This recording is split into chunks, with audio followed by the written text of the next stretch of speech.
a great landholder around the area. But Ole was also an amateur geologist, and he became interested in all the petrified wood that was in the area. To him, it was almost unlimited, and at that time it was almost unlimited. So he thought, well, he'd get the government geologists to come in and study the area and see why there was so much petrified wood. And what they found out was this: a long time ago, and geologists say millions of years ago, and I have a hard time with millions, so just a long time ago, this whole area was very tropical. If you think of a Brazilian rainforest, that's the way it was here. It was hot, humid, swampy, and a lot of vegetation.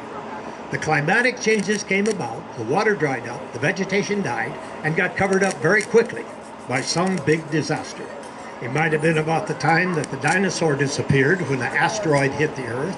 It could have been Yellowstone erupting, which is a mega volcano. It erupts every 600,000 years, and it's overdue now, so don't go there yet. You can, Nancy, you could go.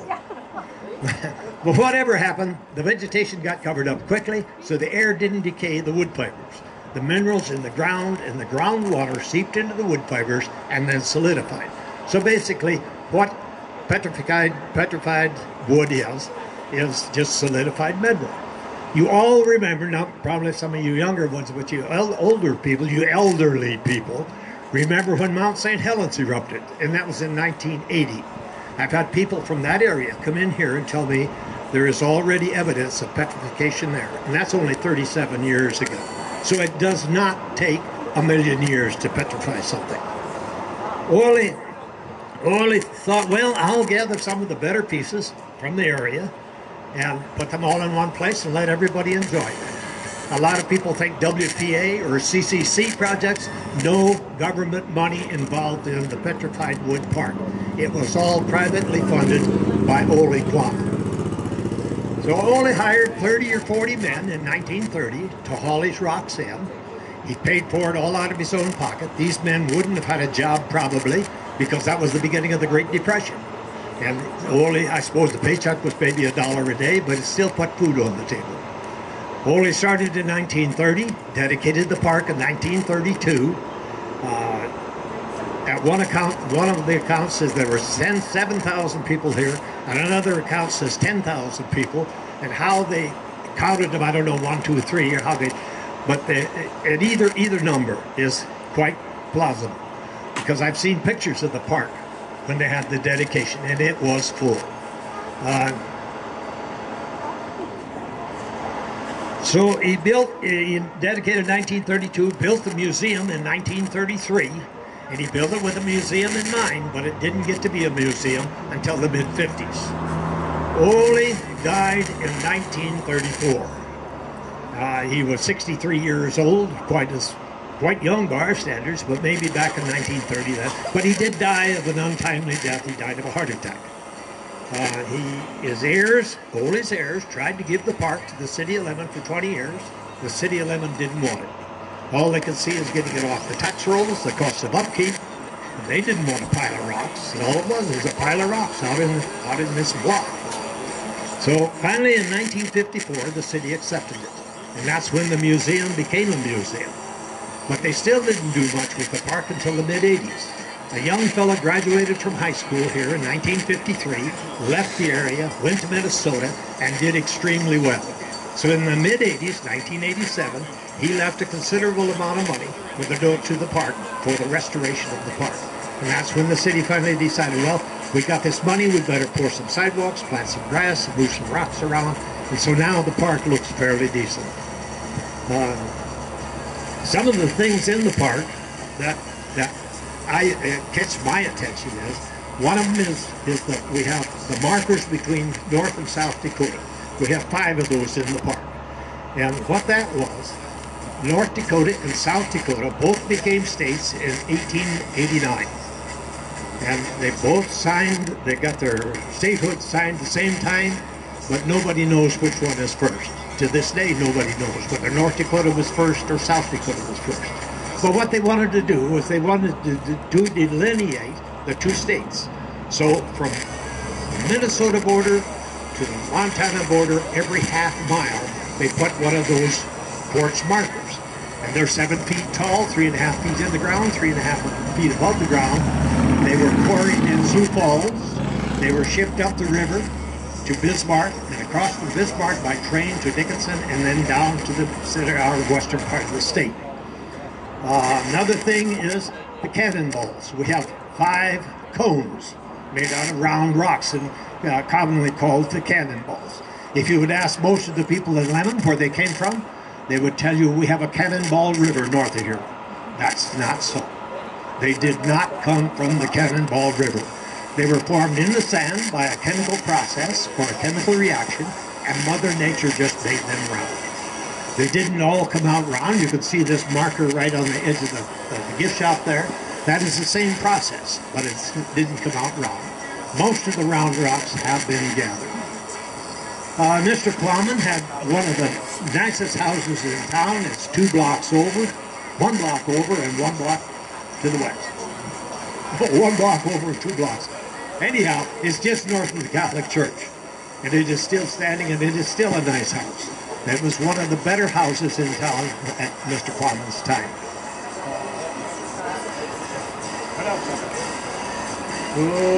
On the north side of the museum, most of the floor in the museum is petrified mud, and people giggle at that, but that's what it is. And on the north side of the museum, on where the fireplace is, they've taken one of these slabs of mud and split it like this.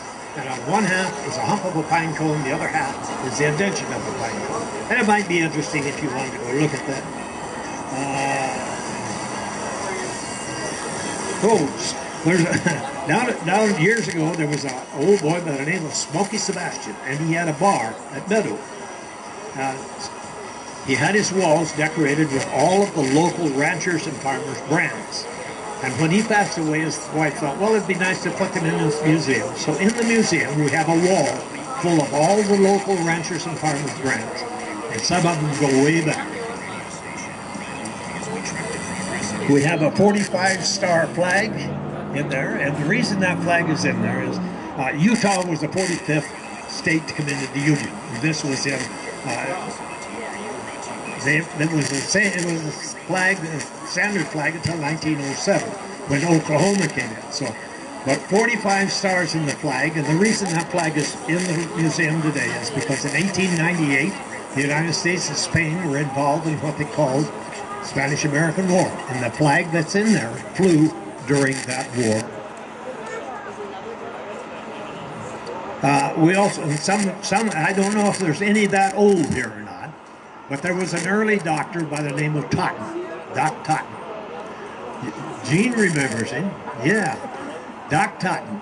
Well, we have his bookcase in there, a 5-tier bookcase of Doc Totten's. And the reason I bring this up is a lot of you have heard of Kathleen Norris. Kathleen Norris was Doc Totten's granddaughter, and she's quite a celebrated author.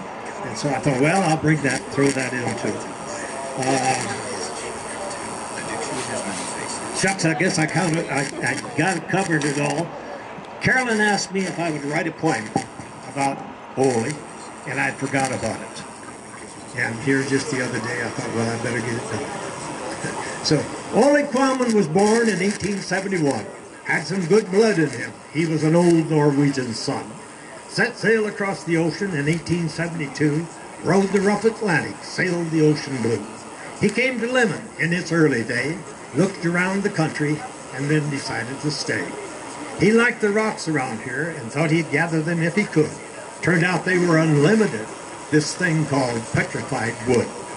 He started in 1930, hired some men to do the chore. He hauled 2 truckloads of rock, and then he hauled about 50 more. He built a castle, gas station, and museum, all made out of petrified wood. If anybody could do it, Ole Quammen was the man that could. They dedicated the park. The year was 1932. Thousands were in attendance. Those disappointed were but a few. Ole was civic-minded, served as mayor of our town, promoted the Yellowstone Trail. The state legislature was his crown. Ole had created a legacy no man past or since has surpassed. Ole left a rock-hard park that for 1,000 years will last. Ole died quite suddenly, a heart attack or so they say, Ole is still remembered even to this very day.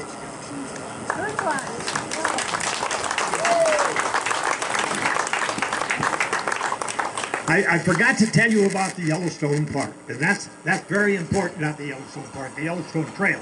That's very important to our park. In the early days, the roads were just wagon trails, and they wanted to build a road from Boston to Seattle. But the government, this was in 1912, the early 1900s, the government wasn't interested in automobiles because it was a fledgling industry. It hadn't come into its being. The government thought the railroads were the destiny of the country, so they funded railroads, gave railroads land, gave them money, but they did nothing with the road, our automobile roads. So what they did is they formed these different associations. The one in this part of the country was from St. Paul to the Yellowstone Park, and they wanted to promote tourism. So they called it the St. Paul, Minneapolis, Aberdeen, Ipswich, Yellowstone Trail. And finally they shortened it to just the Yellowstone Trail. But Mr. Quammen was very instrumental in promoting the Yellowstone Trail.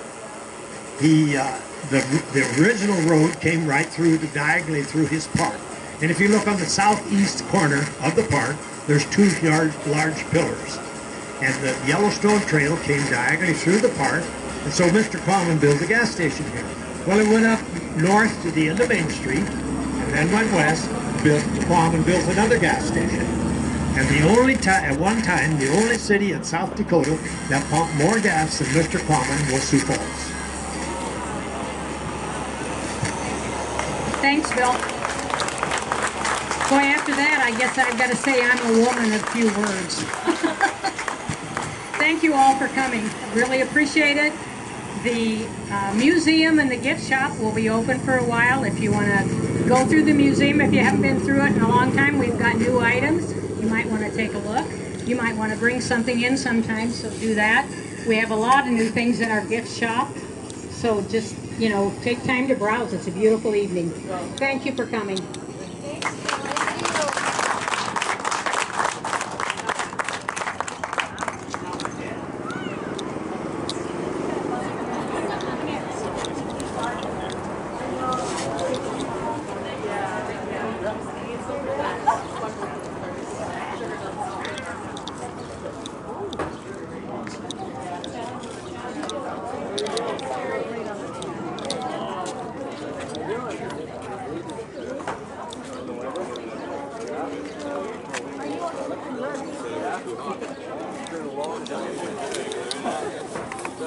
A lot of history here, isn't there? Right,